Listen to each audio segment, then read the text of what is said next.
He wasn't kissing her back. Olivia noted that fact immediately, but her stubbornness would not allow her to desist, even though her pride begged her to cease her foolishness. "Kiss me, damn you!" He'd caused this fever in her blood, with his half-dressed state and fierce eyes.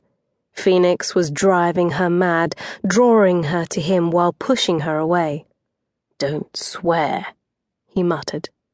And then his arms came around her, and his mouth moved hungrily over her own. His tongue swept across her lips, teasing, urging. He tasted like brandy and wicked things, and her core throbbed in response. Her lips parted in a breathless gasp, and he took the invitation to slip inside. His tongue sought out hers, brushed across it, and under it, finding sensitive nerve endings and stroking them with velvety licks.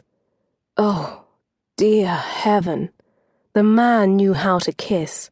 Her toes were curling in her slippers. Angry and possessive, hungry and bold, Phoenix took over her senses with blatant skill. Unable to resist, she surged into him, wanting more of him. "Steady," he murmured, securing her body against his strength, his large hand moving to her neck and tucking her head into the crook of his shoulder, keeping her still for the ravishment of his mouth. Olivia moaned when his other hand slipped beneath his shirt and found the curve of her breast, wrapping around the underside, testing its weight.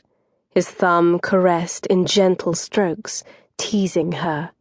Over and over Phoenix circled the straining peak, causing sparks of pleasure to radiate outward and down to the place between her legs. Oh, why wouldn't he touch her where she ached? "Touch me." She grabbed his wrist and thrust her hardened nipple into his palm.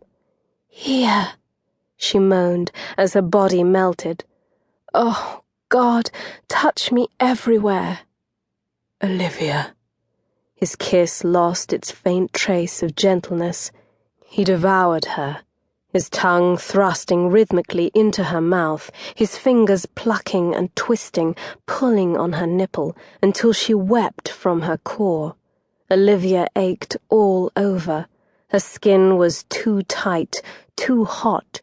She wanted to rip her clothes from her body and press her nakedness to his. Instead, she caressed his skin, squeezing the bone and sinew beneath, relishing the way his body shuddered against hers. Lord, he smelled heavenly, like the wind and the sea, passion and pure male. When the knock came at the door, she didn't even register it until Phoenix pulled away. "What is it?" he called hoarsely, one hand still working at her breast, while the other pressed her heated face into his throat. "Captain, we're having problems with the other crew," Will bellowed through the closed portal. Phoenix growled his frustration. "I'll be on deck in a moment." Heavy footsteps moved away from the door. "No," she protested, lost in the scent of his skin, the warmth of his touch, the taste of his mouth. She would give anything for a respite from the madness that claimed her, and knew instinctively that he was the cure. He pressed a quick, hard kiss to her lips. "I must go, sweeting, while I'm still able." "No." She tugged his neck toward her open mouth, and at first he resisted. Then he crushed her against him, tight enough to feel the heat and hardness of his desire through her skirts.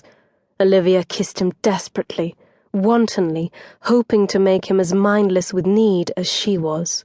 Phoenix thrust her away with a curse.